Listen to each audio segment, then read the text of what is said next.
Pada 8.3 continuity. Okey, untuk continuity ni kita akan test 3 perkara. Okey, perkara yang pertama kita akan check limit x approaches to a exists. Okey. Apa yang kita faham exists ni? Maksudnya nilai u tu wujud lah. Ataupun you kena check kalau soalan you tu dalam bentuk piecewise, maksudnya you kena check kanan dan kiri you tu jawapan adakah sama. Tu maksud wujud. Kalau you ada satu equation, maksudnya you kena bila you masukkan value, nilai you tu ada, bukannya infinity ke apa. Kalau you ada dalam bentuk piecewise, maksudnya kiri dan kanan you tu kena sama. Tu maksud exist.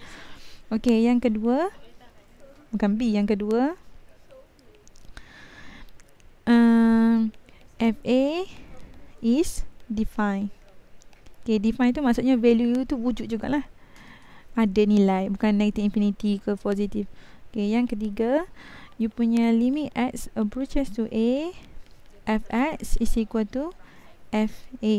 Okay, maksudnya bila kat sini you dapat 5, dekat fa tu bila you masukkan value tu pun dapat 5. So you punya ni sama lah kan. Maksudnya bila 3 ni macam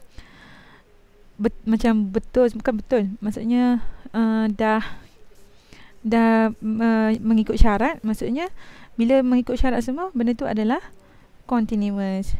Therefore it is continuous. Kalau lah satu syarat tu dah tak lepas, tak exist, maksudnya you tak perlulah cari hak seterusnya. Bila yang pertama tak exist, yang seterusnya tak perlu cari. So kita boleh terus it is not continuous ataupun discontinuous. Okay, kita pergi kepada soalan. Kita tengok yang continuous dululah. Okay, example, let fx. Okay, you got piecewise. So you bila piecewise, you kena cari kiri dan kanan adakah sama.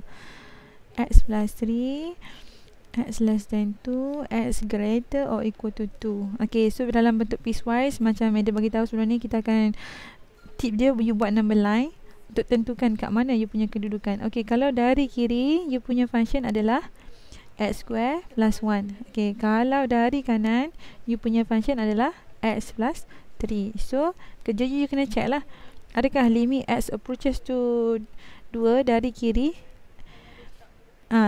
nilai dia sama dengan kanan. So, you masukkan you punya function. Okay, so jadi 2 plus 1, you got 5. Okay, so you check plot limit x approaches to 2 dari kanan. Okay, dari kanan you adalah x plus 3. Okay, so x plus 3, 2 plus 3, you got 5. So, sama kan? Therefore, limit x approaches to 2, fx is equal to 5.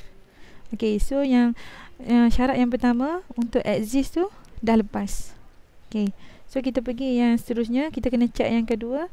Is it fa is defined? Okay, so kita kena check. So bila you masukkan fa, maksudnya function you tu you masukkan 2. So bila you masukkan 2 kuasa 2 plus 1, you got 5 kan. So bila you masukkan function yang sebelah sana pun, you got 5. So dia adalah define. So define. Okay, kena check yang seterusnya pula. Okay, yang seterusnya, is it limit x approaches to 2, fx sama dengan fa. Sama lah kan, you dapat 2, 5, you got 5, 5. So you boleh tulis kesimpulan. Therefore, limit x approaches to 2, fx is equal to 5, which is continuous at x is equal to 2. Okay, so kita pergi soalan contohlah macam mana nak tunjuk bentuk discontinuous. Okay, soalan yang kedua, let fx is equal to x kuasa 2 minus 4x minus 5 over x plus 1. Okay, soalan dia, is it fx is continuous at x is equal negative 1. Dia tanya, adakah dia continuous? So, kita kena check lah tiga-tiga perkara tu. Okay, first kali kita kena check adakah dia exist. Okay, so kita masukkan hak ni. Okay, bila kita masukkan limit x approaches to negative 1, x kuasa 2 minus 4x minus 5 over x plus 1. Okay, hak ni tak perlulah check kiri dan kanan kan, sebabnya dia ada satu function saja. Okay, so bila dia masukkan negative 1,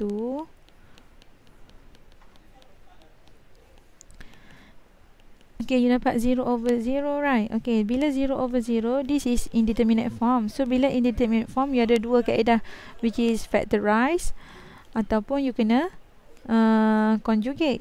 Okay, hak ni tak perlu conjugate lah sebabnya dia tak ada in term of set. So, you have to factorize. Okay, so factorize limit x approaches to negative 2. When you factorize, you got x plus 1, x minus 5 over dengan x plus 1. Okay, so you cancel x plus 1. You punya tu function tinggal lah x negative 2 sama dengan x minus 5. And then you substitute the value of negative 2. Okay, negative 2 minus 5, you got negative 7. Negative 2, sorry, negative 1. Not negative 2. Negative 1. So, kat sini negative 1. So, you got negative 6. Okay. Negative 6 tu exist lah kan, sebab dia masih wujud lah. Okay. Therefore, limit x approaches to negative 1 fx is equal to negative 6, which is exist. Okay. Exist. So, kita check yang seterusnya. You punya properties yang seterusnya. Adakah dia define? Is it define? Okay, so you masukkan f negative 1 dalam you punya function. Okay, so negative 1 kuasa 2 minus 4 negative 1 minus 5 over negative 1 plus 1. Okay, so bila you masuk ni, you got 0 over 0. So, 0 over 0 adalah undefined. So, secara automatiknya dah tak define, so tak perlu check lah yang ketiga. Therefore, fx is not continuous at x sama dengan negative 1. Itu saja. Okay, so kerja untuk you, this is DIY. Okay, you have to try this. Let fx be defined as, okay, this is your function 1 over x plus 2 when x less than 2. Okay, when x sama dengan 2. Okay, x minus 1 over 4 when x greater than 2. Okay, that's your function. Okay, soalan dia, you kena determine is it k so that f is continuous at x sama dengan 2. Okay, tips dia, hak ni you kena buat number line and then you kena carilah 3 properties tadi. Okay, that's all. Thank you.